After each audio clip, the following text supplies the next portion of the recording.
Livro de Esther, capítulo 4. Quando Mordecai soube tudo o que havia passado, rasgou as suas roupas, se cobriu de pano de saco e de cinza, e saiu pela cidade clamando em alta voz e soltando gritos de amargura. Chegou até a porta do rei, porque ninguém vestido de pano de saco podia entrar pela porta do rei. Em todas as províncias, aonde chegava a palavra do rei e a sua lei, havia entre os judeus grande luto, com jejum, choro e lamentação. E muitos se deitavam em pano de saco e em cinza.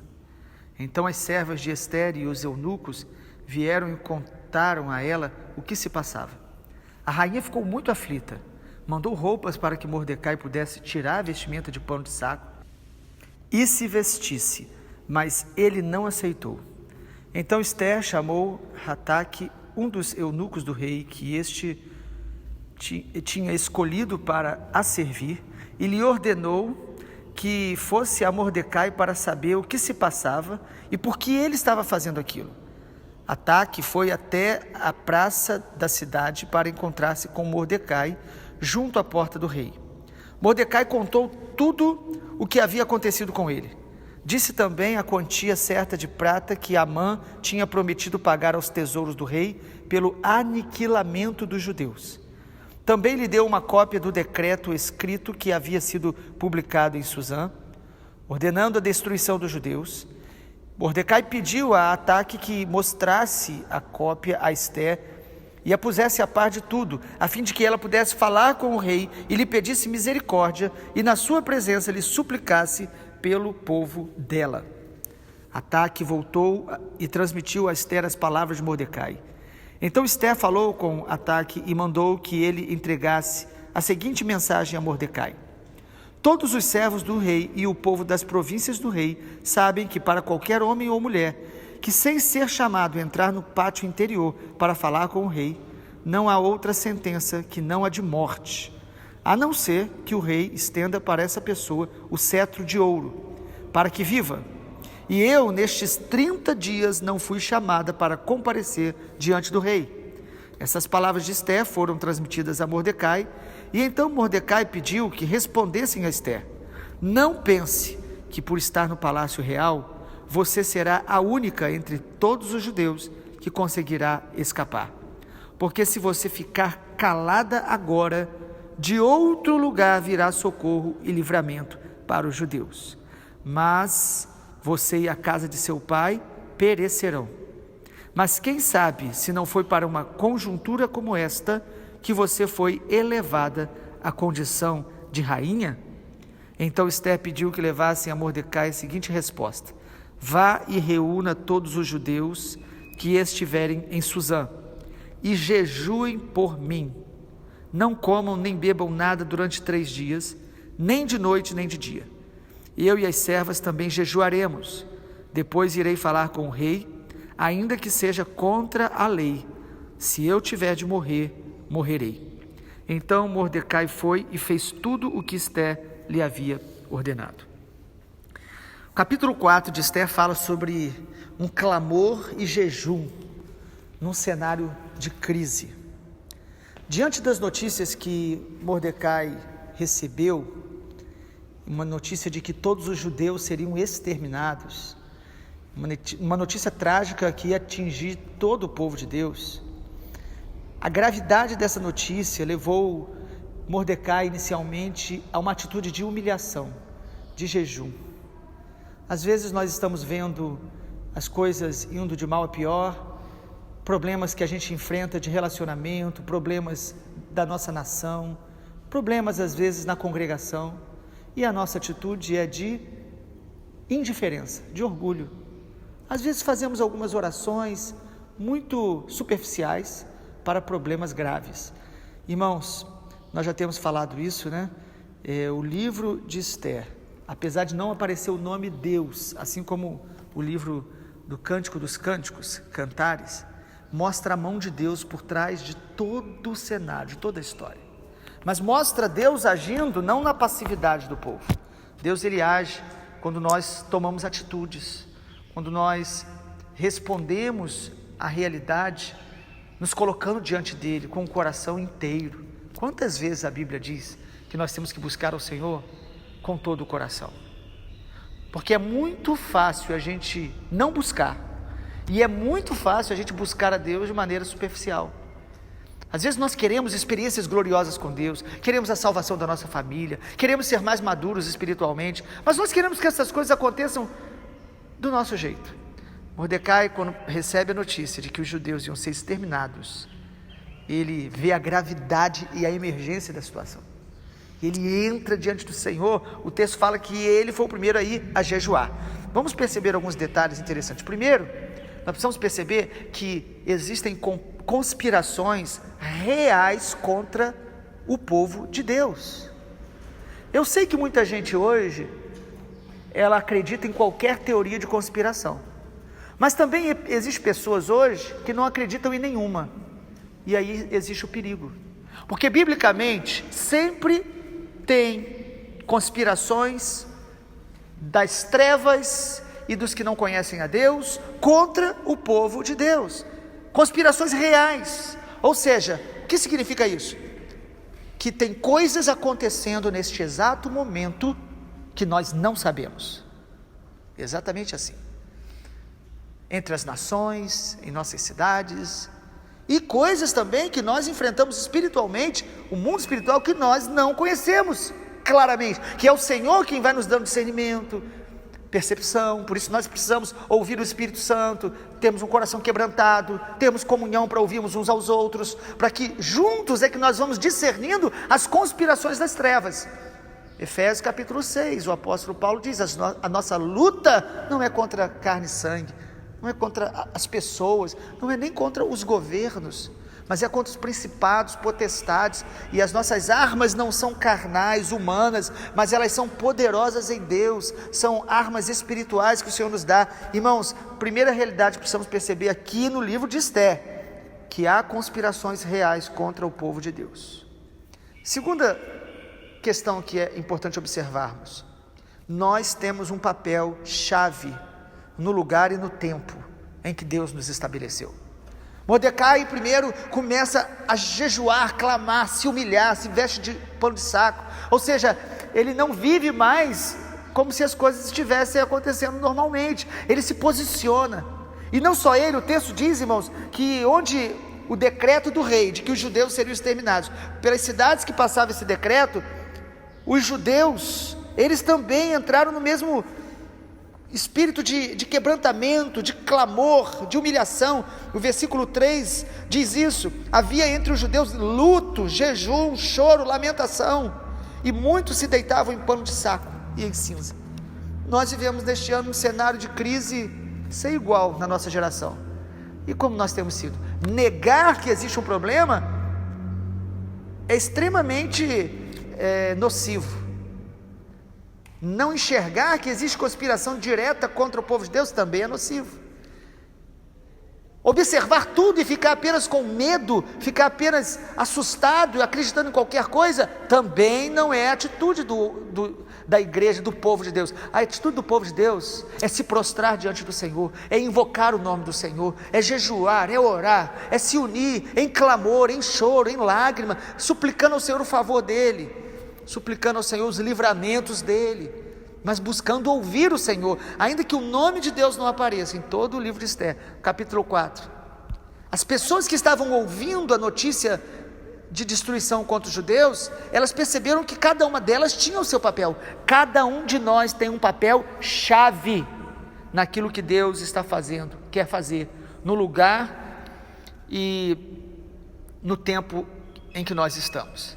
Perceba que Mordecai, por ele ter relacionamento familiar com a rainha Esther, ele faz o papel dele, ele envia para ela as informações mais claras que ela não tinha. Olha que interessante, mesmo ela sendo rainha, ela não estava a par de tudo. Irmãos, nós precisamos ouvir uns aos outros, para que a gente possa ter uma visão maior, ouvir pessoas sábias, pessoas de Deus, pessoas idôneas. E aí, então, Mordecai faz o seu papel, e quando chega Esther, Esther era a pessoa que Deus poderia usar mais diretamente naquele momento, porque Deus permitiu que ela estivesse na posição de rainha, e inicialmente ela diz: como eu vou entrar diante do rei? Se alguém entrar diante do rei sem ser convidado, é morto. Ela era rainha, mas ela estava 30 dias sem que ele a chamasse. Então ela inicialmente demonstrou uma preocupação, e ela manda avisar a Mordecai. E o que Mordecai diz? Que coisa maravilhosa, irmãos, que texto importante para a gente meditar. Preste atenção nisso, no versículo de número 14: se você ficar calado agora, de outro lugar virá socorro e livramento para os judeus, mas você e a casa de seu pai perecerão. Ou seja, o que Deus está dizendo é o seguinte, através desse texto, é lógico, que o livramento do Senhor é certo sobre aqueles que pertencem a Ele. O Senhor livra os seus filhos, o Senhor guarda os seus filhos, mesmo que o cenário seja de destruição, de caos, de aparência de impossibilidade de que algo aconteça para mudar a realidade. O texto de Esther, capítulo 4, nos mostra que o Senhor traz livramento. Mas sabe o que é maravilhoso? Ainda no versículo de número 14, olha o que Mordecai manda dizer a Esther: mas quem sabe, se não foi para uma conjuntura como esta, que você foi elevada à condição de rainha. Mordecai está dizendo, o Senhor vai fazer, mas quem sabe, se você não foi colocada nessa posição onde você está, porque Deus quer te usar aí.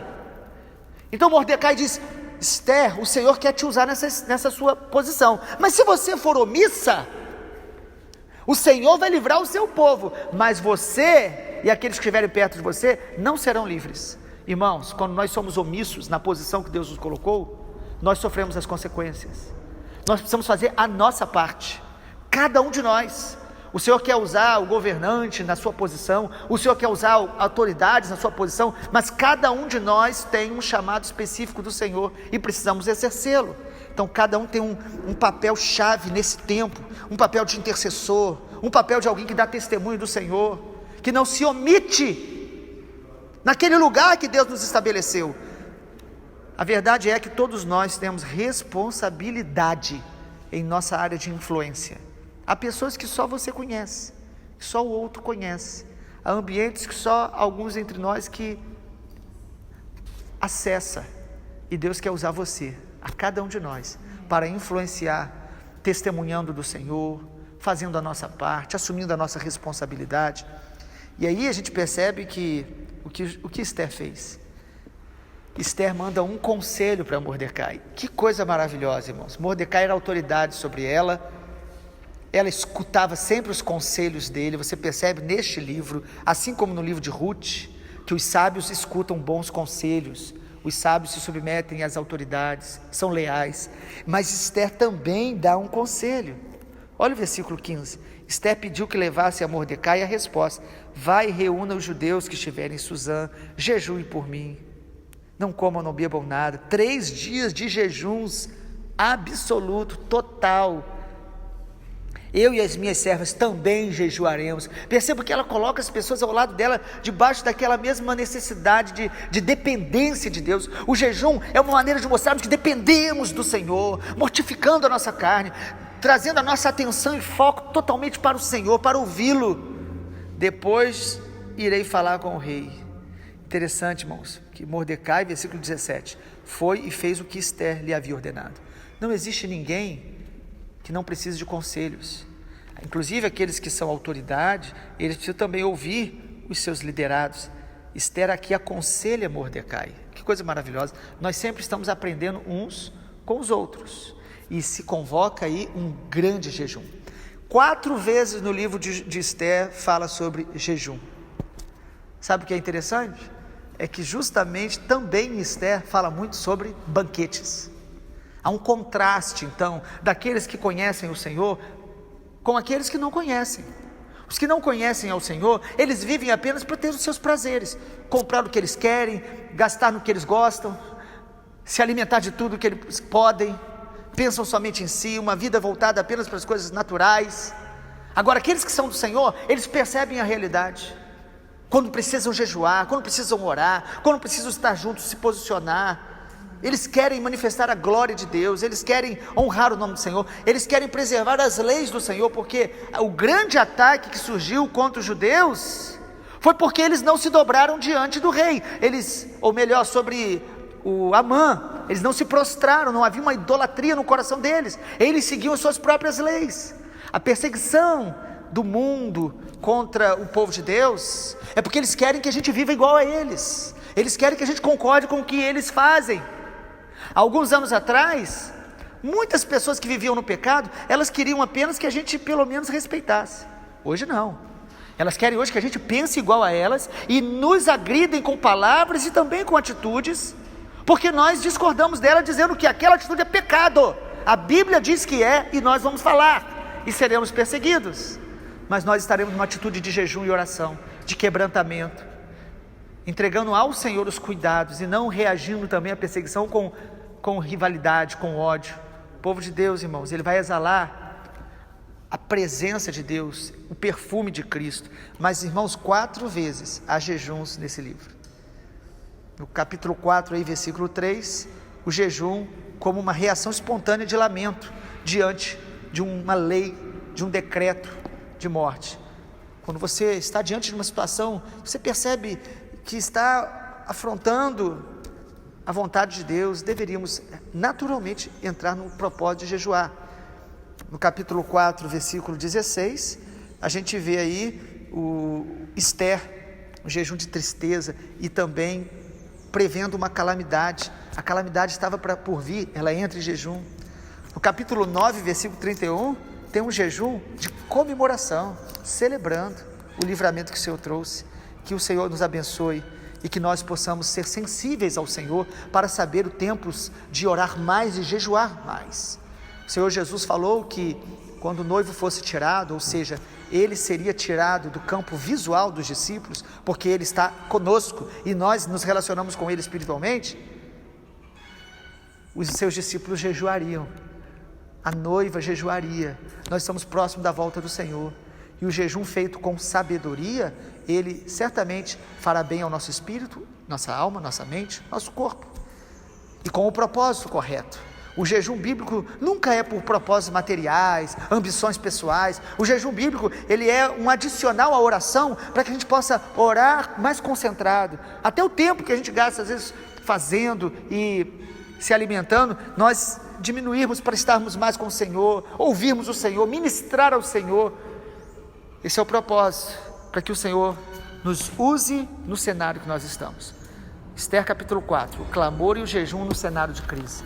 Discirna esse tempo do Senhor na sua vida, para você estar sempre se posicionando em jejum e oração. Vamos orar? Pai, obrigado, a Tua palavra, ela nos inspira, a Tua palavra nos edifica, a Tua palavra nos corrige. Eu oro nessa manhã que o Senhor esteja moldando a nossa mente, renovando a nossa mente, para que nós não venhamos a viver como as pessoas que não Te conhecem, mas que o nosso coração seja sensível aos cenários, ao ambiente espiritual, e que possamos estar sendo sempre prontos a nos posicionar em clamor, em oração, em humilhação, em jejuns, para ver a manifestação da Tua glória, para ver, ó Deus, decretos do inimigo sendo revertidos pelo poder da Tua mão poderosa, a Tua mão graciosa, a Tua mão que, ó Deus, pode transformar qualquer realidade. Nós queremos estar, ó Pai, nos posicionando. A Tua palavra diz que há castas, tipos de demônios que só vão ser discernidos, vencidos com oração e jejum. Senhor, nos dê um coração quebrantado para podermos nos posicionar em oração e jejum nesse tempo e nos dias que nós vamos passar pelas batalhas, pelas lutas mais intensas. Nós Te agradecemos e recebemos a Tua palavra em nome de Jesus. Amém, Senhor.